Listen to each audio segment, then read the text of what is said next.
I'm Dr. Graham Teague.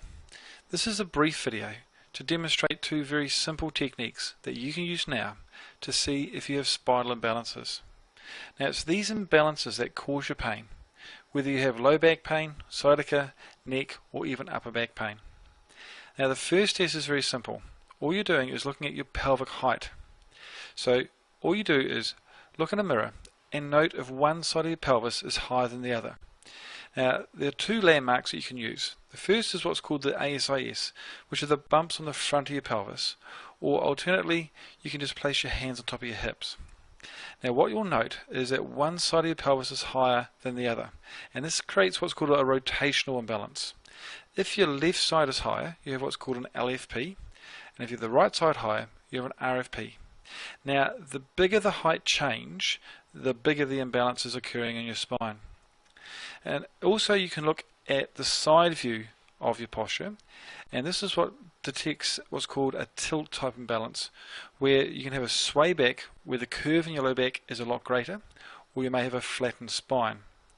Now it's the pelvis which is the foundation of your spine, and it's the imbalances that are centered around here that can create pain throughout your spine, causing both muscle as well as joint tension. Now, a second test that you can use, which also confirms these imbalances, is what's called a straight leg raise. So simply lie on your back with your knees bent and then straighten one leg and raise it as high as you can until you can feel a pulling in the back of your leg or in your lower back. And then just repeat this for the other side. Now, there are two things that you will note. First, that you may find is you can lift one leg higher than the other side. Now, if this is the case, then again it confirms that you have a rotational imbalance. Secondly, people should be able to lift their leg up to almost 90 degrees.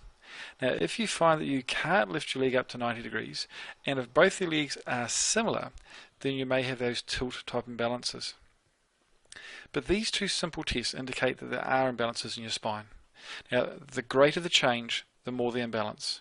If there's minimal change, then it means that your pain is very simple and very quick to remove.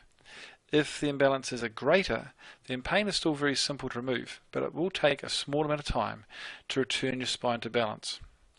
But these two tests can be used to detect your imbalances now, but you also can use them to monitor your imbalances.